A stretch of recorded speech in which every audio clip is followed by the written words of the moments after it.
उन्होंने दिल्ली में एक जनमत सर्वे कराया था कि ठीक है कि क्या जेल से सरकार चलाए या नहीं चलाए। पूरी जनता ने बोला कि हाँ जी सरकार आप ही चलाओ, कोई दिक्कत नहीं। और तीसरी बात, सरकार चलाने के लिए मुख्यमंत्री का जो है हमारे केजरीवाल साहब के पास कोई भी डिपार्टमेंट उन्होंने अपने पास नहीं रखा कि जिसमें उनकी डायरेक्ट इन्वॉल्वमेंट की जरूरत पड़े। उन्होंने सारे डिपार्टमेंट अपने मंत्रियों के पास बांटे हुए हैं, तो इसलिए अगर वो अंदर भी हैं और बाहर भी हैं कोई ऐसी दिक्कत नहीं होती। उनके सिर्फ इंस्ट्रक्शन जारी होगा के आधार पर इस्तीफा दे देना चाहिए, ये भी तो क्या की बात बीजेपी करती तो उसे पहले अपने गिरबान में झांकना चाहिए। नैतिकता के आधार पर तो सैकड़ों ऐसे केसेस हैं जिसमें बीजेपी ने नैतिकता तो उठा के तार तार कर दी। नैतिकता के आधार पे तो ब्रजभूषण शरण सिंह को भी गिरफ्तार करना चाहिए था सबसे पहले। उसके ऊपर क्यों जांच चल रही है? उसका इस्तीफा क्यों नहीं लिया गया? उसकी सांसदी क्यों नहीं खत्म करी? नमस्कार, आप देख रहे हैं DS पर, मैं हूं आपके साथ तफीसा खान। 2024 लोकसभा चुनावों को लेकर पहले चरण यानी 102 सीटों पर नामांकन हो चुका है। उम्मीदवारों ने अपनी किस्मत आजमाने के लिए पर्चा भर दिया है, लेकिन दूसरी तरफ केजरीवाल की लड़ाई अभी भी जारी है। बीजेपी इस्तीफे की मांग कर रही है तो वहीं आम आदमी पार्टी रिहाई की दुहाई कर रही है। शर्मा जी मेरे साथ फिर से जुड़ चुके हैं क्योंकि ज्यादातर आंकड़ों पे बात या तथ्यों के साथ बातचीत करते हैं शर्मा जी, इसलिए मैं कोशिश करती हूँ कि आप ही से चर्चा की जाए। शर्मा जी पहले शुरुआत करते, जो नामांकन होना था पहले चरण को लेकर वो हो चुका है। बीजेपी ने भी, सबने उम्मीदवारों की लिस्ट घोषित कर दी है। क्या लगता है कि अब कैसे ये पूरा मुकाबला आगे बढ़ने वाला? 2024 की लड़ाई आप कैसे देख रहे हैं? देखिए, अभी जब तक केजरीवाल साहब की गिरफ्तारी नहीं हुई तब तक तो लग रहा था शायद इंडिया गठबंधन कमजोर हो जाएगा, लेकिन ये केजरीवाल साहब की जो गिरफ्तारी हुई इससे इंडिया गठबंधन को और ज़्यादा मजबूती मिल गई है। मैं अभी पिछले हफ्ते ना जब ये इनको गिरफ्तारी हुई थी उसके बाद शुक्रवार को हमारे यहाँ मंडी लगती है, सब्जी मंडी, शुक्र बाजार में मैं गया था सब्जी लेने घर के लिए, तो वहाँ पे सारी चर्चा एक ही चल रही थी, यार केजरीवाल को गिरफ्तार कर लिया, ये तो गलत करा यार, ये तो गलत करा यार, इनको क्यों गिरफ्तार कर लिया यार, ये तो गलत करा यार। मतलब कोई और दूसरी चर्चा नहीं थी। आपस में भाव हो रहे हैं, लोग सामान खरीद रहे हैं, बेच रहे हैं, लेकिन चर्चा गिनती की एक ही चल रही थी, यार ये तो गलत करा है, इसको तो यार बढ़िया आदमी था, सही काम कर रहा था, इसको क्यों गिरफ्तार कर लिया, ये तो गलत है। फिर वहीं अचानक से मुझे एक मेरे मित्र भी मिल गए जो कि भाजपा के बहुत बड़े सपोर्टर हैं, उनसे मुलाकात हो गई। उनसे मैंने पूछा, मैंने कहा हाँ जी क्या हाल है, आपको सही लग रहा है? कह रहे नहीं भाई, ये नैतिकता के हिसाब से बिल्कुल गलत है। मैंने कहा अब आप कह रहे अब नहीं, मेरा वोट बीजेपी को जाएगा। कह रहा मुझे लगता था बीजेपी अच्छी पार्टी है, सही काम कर रही है, देश हित में काम कर रही है। कह रहा लेकिन इस हिसाब से जो प्रतिशोध की राजनीति पे उतर आई है अब, कह रहा ये चीज़ गलत है जी। कह रहा मैं वोट नहीं दूंगा। मतलब बीजेपी समर्थक भी अब ये मान बिल्कुल, हाँ जी, बीजेपी समर्थक थे, वो बहुत अच्छे समर्थक हैं, कट्टर समर्थक थे वो बीजेपी के। और उसके बाद उन्होंने भी हाथ खड़े कर दिए कि मैं नहीं, अब मेरा वोट बीजेपी को नहीं जाएगा। कह रहे ये बिलो द बेल्ट वाली जो राजनीति है ये हमें पसंद नहीं है। एक कहा जाता है ना बिलो द बेल्ट, वो कहता है ये चीज़ हमें पसंद नहीं है, तो इसलिए अब जाहिर बात है इसका बहुत ज़्यादा असर पड़ने वाला है। चलिए शर्मा जी, सबसे पहले तो आपसे यही जान लेते हैं केजरीवाल की गिरफ्तारी को लेकर आप क्या समझ पा रहे हैं? गलत है, सही है? और चुनावों से पहले अगर हो रही है तो क्यों हुई? पूरी तरह साजिशन गिरफ्तारी है जी। देखिए उनको गिरफ्तार किस बिना पे करा गया? जगन रेड्डी के नाम बयान पर। वो जगन रेड्डी जिसके बारे में लगातार पहले उसने ईडी ने उसके ऊपर केस दर्ज करा था तो उसको गिरफ्तार करा था। उसके बाद मैं बताता हूँ पूरी डिटेल के साथ इसको। मतलब आज भी आप आंकड़े लेकर आए। चलिए, आंकड़े बेहद जरूरी है क्योंकि इंडिया अलायंस वर्सेस एनडीए तो देखने को मिल रहा है, लेकिन बड़े चेहरे जेल के भीतर है। मामले को पूरी साजिश को अंजाम दिया गया है। एक आम आदमी मैं भी हूँ और भी लोग इस चीज़ को समझ लेंगे। हाँ जी, सबसे पहले पिछले साल 10 नवंबर 2022 को उसको गिरफ्तार करा गया था। गिरफ्तार करने के फ़ौरन बाद जगन रेड्डी ने जो है 5 करोड़ रुपए का चंदा दे दिया, जो कि अरविंदो फार्मा का डायरेक्टर है।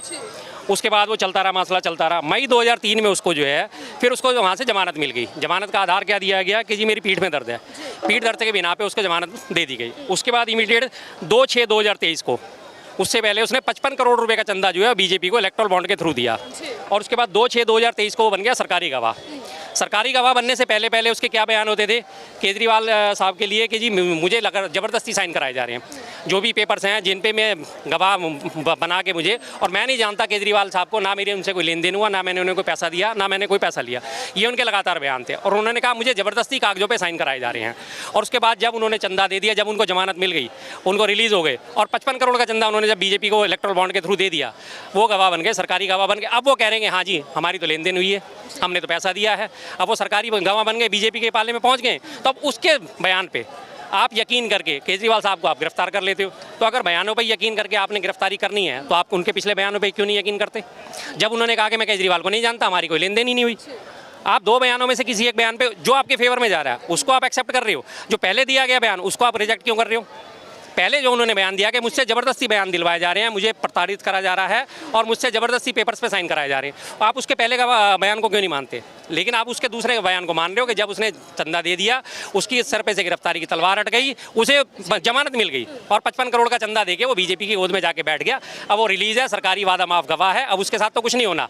अब उसके उसी कंडीशन में जाके अब उनको आप गिरफ्तार करके बैठ गए। तो अभी तक आप और हम चर्चा कर रहे थे इलेक्टोरल बॉन्ड को लेकर, चर्चाएं तेज भी थी, लेकिन अब इसके तार केजरीवाल मामले से जुड़ रहे हैं। क्या आपस में क्या बन रहा है, क्या है राजनीति? देखिए, इलेक्टोरल बॉन्ड के तार जो सबके साथ जुड़ रहे हैं, चंदा तो सब पार्टियों को गया, हमने इस बात से कोई इंकार नहीं करा, लेकिन सबसे बड़ी लाभार्थी कौन है? बीजेपी। तुम मुझे चंदा दो, मैं तुम्हें धंधा दूंगा। पुराने ज़माने में हमारे नेहरू जी, सुभाष चंद्र बोस जी ने नारा दिया था, तुम मुझे खून दो, मैं तुम्हें आज़ादी दूंगा। अब वो पलट के क्या हो गया? तुम मुझे चंदा दो, मैं तुम्हें धंधा दूंगा। कॉमन गेम घोटाला जब हुआ था मनमोहन सिंह को, कलमारी ने कितना दिया था? ए राजा कितना दिया था? ए राजा जेल में गए थे, कनीमो जी जेल में गई थी, गए थे ना। कलमाड़ी साहब के ऊपर भी मुकदमा दर्ज हुआ था ना? नहीं हुआ था या नहीं हुआ था? भ्रष्टाचार चल रहा है। गलत बात है। पहले आप अपना निकालो चिट्ठा, फिर दूसरे पर देखो। ये ऐसी सरकार आया है। कलमाड़ी गिरफ्तार हुआ, कलमाड़ी के ऊपर मुकदमा चला या नहीं चला? ए राजा जेल में गए या नहीं गए, ये बताइए आप आसान बताइए ना। मैं आप चलिए आप थोड़ा सा चिट्ठा बताओ ना, पहले अपना चिट्ठा खोलो ना। चलिए आप थोड़ा सा बता दीजिए। कांग्रेस हमेशा देश को लूटने का जननी है और तुष्टीकरण की जननी है। आज देश की जनता ने देखा। चलिए, कई बड़े आरोप आप भी के साथ लगा रहे हैं। बिल्कुल आप ये आरोप लगा रहे हो, मैं इनसे सिर्फ एक अरे सर उसने देखो, पूछो हिंदुस्तान के कश्मीर में हिंदुओं को पूछो, केरल में हिंदुओं को पूछो, एक मिनट पूछो। सर ठीक है, जज्बाती हो गए कांग्रेस किया है। आप तो जज्बाती हो गए सर। रुकिएगा, सांस ले लीजिएगा। बात आ जाते हो भाषण, सांस ले लीजिए। सांस दे रहा हूँ, लेकिन चलिए, भ्रष्टाचारी तो जेल जाएगा। गए थे ना? क्यों नहीं? उनके ऊपर आरोप थे, उनके ऊपर मुकदमा दर्ज हुआ, जेल में गए थे या नहीं गए थे? सजा मिली ना उन्हें, बस। चलिए, तो केजरीवाल जेल के अंदर जा चुके हैं, इसका नुकसान फायदा किसको? दास्तान भ्रष्टाचार तो चल रहा है, कोई किसी को नुकसान भी होगा, किसी का बंटाधार भी होगा, लेकिन किसको नुकसान, किसको फायदा? देखिए जी, फायदा तो पूरी तरह इंडिया गठबंधन को आ गया इसमें दिल्ली में। इससे पहले कहीं उम्मीद थी कि 1 या 2 सीटें दिल्ली में आ जाएंगी बीजेपी की, अब वो बची कुछ सीटें भी गईं। जाहिर सी बात है, जो केजरीवाल साहब है, उनके जो नेतृत्व करने का तरीका है, जो उनकी राजनीति का तरीका है, वो सारा मास लीडर है उससे जुड़ा हुआ है।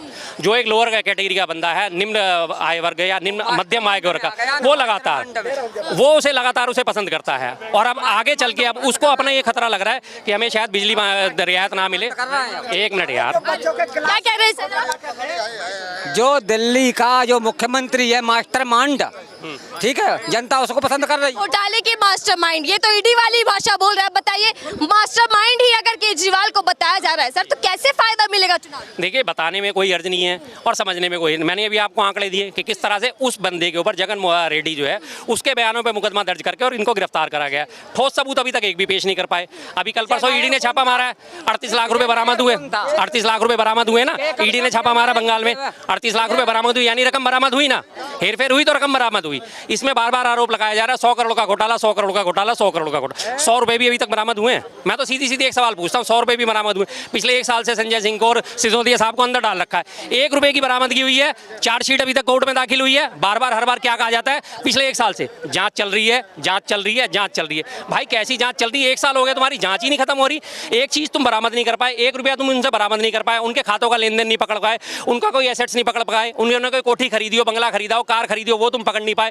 लेकिन हाँ, सबूत मिलेंगे जी, सबूतों से छेड़छाड़ हो सकती है। सबूतों से छेड़छाड़ कब होगी? जब मैं चोरी करके, और मैंने 50 लाख रुपए की चोरी करके 50 लाख रुपए बने घर में जाके गड्ढे में दबा के रख दिया। आप नहीं बताएंगे ना मेरा काम आप तो नहीं बताएंगे सर, आप तसल्ली रखिएगा। जी सर, मैं ये पूछ रही हूँ, सर भी तमाम लोग सवाल उठा रहे हैं, ठीक चुनावों से पहले ही कार्यवाही क्यों होती है? एक बड़े नेता को आप जेल में दे रहा हूँ। जब चंडीगढ़ में यही कोर्ट फैसला इनके हक में दे दिया, तो चंडीगढ़ बिल्कुल सुप्रीम कोर्ट सही है। सुप्रीम कोर्ट किसी को जो जमानत नहीं देता है, उसके पीछे कारण होता है। उसके पास तो बात ईडी सीबीआई की हो रही है, ईडी की बात। ईडी सुप्रीम कोर्ट, एक मामूली सी आदमी को थाना से पुलिस आ जाता है, भाई थाना आइयो, भागते हुए जाता है। कौन वो देश से बड़ा है? लाट है क्या है? बताइएगा सर। ईडी अगर उसे आप ही के पास ईडी अगर उसे 9 बार बुलाया, क्यों नहीं जाएगा भाई? अगर इतना ही ऑनेस्ट कानून का पालन नहीं करे, बताइएगा। चले मैं आ रही हूँ, अब मेरी बात सुनिए। सुनिए सर, मैं ये पूछ रही हूँ, जब इतनी बीजेपी कह रही है कि भ्रष्टाचारियों को अब चुन चुन कर कार्यवाही करनी है, वापस वसूली करनी है, तो ये जो बीजेपी में चले गए इन पर भी कुछ होगा या फिर बल्ले बल्ले? मोदी है, उसने कहा था न खाऊंगा न खाने दूंगा। अजीत पवार, अजीत पवार अगर उस पर केस ट्रायल चल रहा है, अगर ईडी जाएगा, कोर्ट बुलाएगा और जिस दिन पकड़ा जाएगा सलाखों के नीचे होगा। ये मोदी है, बकसने वाला। चलिए, मोदी जी की सरकार है सर, ना खाऊंगा ना खाने दूंगा, और जो खाएगा उसकी पाई पाई वसूल लूं। बिल्कुल, ना खाऊंगा ना खाने दूंगा, लेकिन तब तक जब तक आप लोग विपक्ष में हो। आप पार्टी छोड़ के मेरे पास आ जाओ, आप भी खाओ मुझे भी खिलाओ। 70,000 करोड़ का घोटाला कहाँ है? हंस गए सर, कहाँ है 70,000 करोड़? अजीत पवार चक्की पीसिंग वो कहाँ गई भाई वो चक्की? जिस वित्त विभाग के घोटाले का उनके ऊपर आरोप था कि इस वित्त विभाग में रहते उन्होंने घोटाला करा, उसी वित्त विभाग का उन्हें फाइनेंस मिनिस्टर बना दिया, वहाँ का महाराष्ट्र का उप मुख्यमंत्री बना दिया। उनकी फाइलें खत्म करने की तैयारी शुरू हो गई। दैनिक जागरण में आपने खबर पढ़ी होगी ना कि उनके ऊपर आरोप साबित नहीं हो रहे, अब उनकी फाइल खत्म करने जा रहे हैं। 70,000 करोड़ का घोटाला, 70,000 करोड़ में से आपने 70 रुपये भी पकड़े अजीत पवार के, क्यों नहीं पकड़े? क्योंकि अब आप वो बीजेपी में शामिल हो चुके हैं। जब तक वो बीजेपी नहीं थे 70,000 करोड़, आप 70,000 करोड़ छोड़ो, उसमें से 70 भी छोड़ दो, करोड़ भी छोड़ दो, 1,000 रुपये भी बरामद करे आपने ईडी ने, ईडी ने, सीबीआई ने, IT ने 1,000 रुपये भी बरामद करे अजीत पवार से। तो मुझे बता दो तो मैं गलत हूँ साहब? कहा जा रहा है कि केजरीवाल से डरते हैं आप, हर चीज मोबाइल से निकालते हो। जितने सुनो सुनो सुनो सुनो सुनो सुनो सुनो जितने के नाम लिए हो, एक भी केस दिखा दो, निकाल के सब मान जाएगा कि तुम्हारे पक्ष में हाथ खड़ा कर देंगे। निकाल के दिखा दो, वो भी कुछ कह रहे हैं, दिखा दो। सब कह रहे चाहिए आपको। उंगली उठाना, उंगली सुनो, उंगली, हाँ उंगली उठाना आसान है। नहीं, मुझे शर्म किस लिए? आप लगा रहे हैं आप एक के बाद एक। आप नहीं जानते कि वो बीजेपी में है अब बीजेपी तो भ्रष्टाचार के खिलाफ है। जी बिल्कुल, बीजेपी भ्रष्टाचार के खिलाफ है क्योंकि वो खुद भ्रष्टाचारी जनता पार्टी है। देखिए, अब तो जनता ताली बजा रही है, मैं कुछ ताली बजाएगी क्यों नहीं? सब मालूम हो जाएगा 4 जून को, सब रिपोर्ट जब आएगा ना, सबको मुंह बंद हो जाएंगे 4 जून को। जून की बात हो गई है, नतीजे आने सर हो जाएंगे ताली बजाने वाले को। केजरीवाल जेल में जा चुके हैं। सुनिए, मैं आप ही की कांग्रेस ने सुन 60 साल के अंदर महज ईडी से कितने वसूला था? महज 5,000 करोड़। आज मोदी ने 1 लाख करोड़ उगाई करा। ये पैसे कौन चोरी करा था? देश की अर्थव्यवस्था को कांग्रेस ने लूटा है, लुटवाया है, खाया है, खिलाया है। आज ऐसा क्या जनता की जेब में जाए? तो ऐसे ऐसे वकील को खड़ा कर वसूला गया नहीं चलेगी, मोदी राज में नहीं चलेगी। एक एक को वसूला जाएगा, सलाखों के नीचे भेजा जाएगा और उससे पैसे वसूल के देश की जनता में लगाया जाएगा। ये पैसा जनता को मिलेगा? क्या ये पैसा जनता को मिलेगा? हाँ?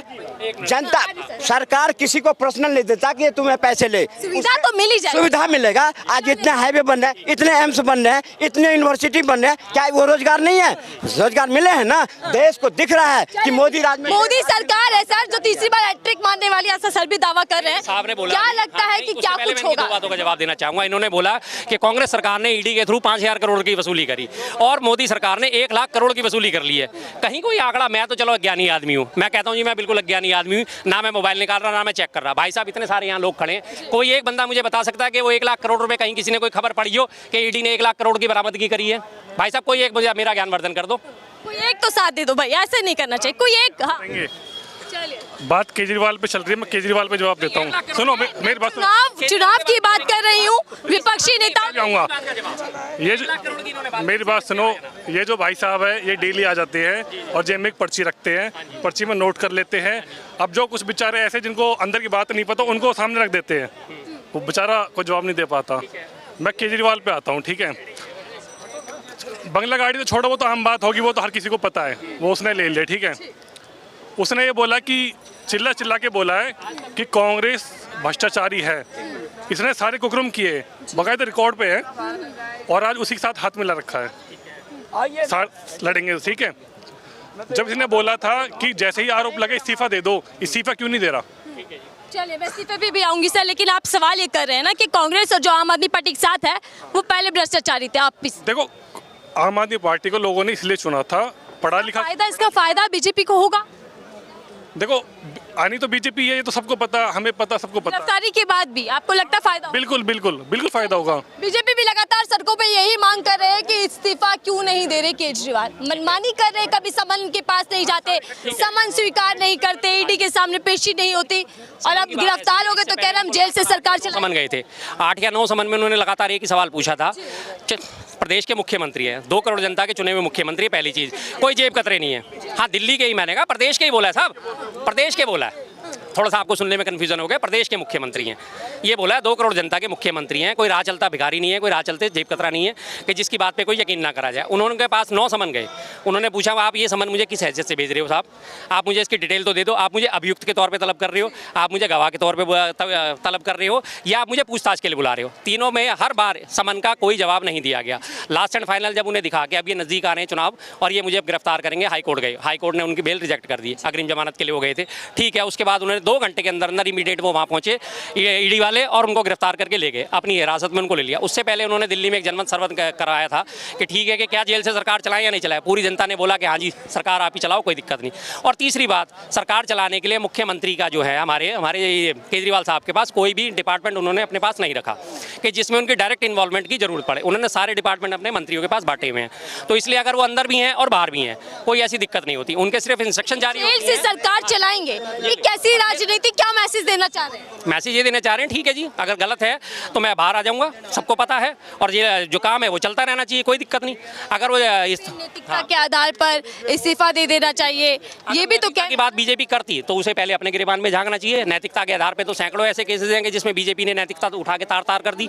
नैतिकता के आधार पे तो ब्रजभूषण शरण सिंह को भी गिरफ्तार करना चाहिए था सबसे पहले, उसके ऊपर क्यों जांच चल रही है, उसका इस्तीफा क्यों नहीं लिया गया, उसकी सांसदी क्यों नहीं खत्म करी। नैतिकता तो ये भी कहती है, अब ये कोर्ट तय करता है। अभी नैतिकता की बात हो रही है तो कोर्ट भाई अगर किसी पे केस किया है तो कोर्ट उसको जेल भेजेगा ना, बीजेपी पार्टी थोड़ी ना भेजेगी। अगर आपके पास सबूत है कि मैं निर्दोष हूँ तो बोल दो, दिखाओ सबूत। सत्येंद्र जैन, संजय सिंह को क्यों जेल में डाल रखा है 9-9 महीने से, 1-1 साल से? कुछ सबूतों तभी तो डाला हुआ है, कुछ सबूत है तभी तो डाला है। सर मैं आ रही हूँ, ठीक है।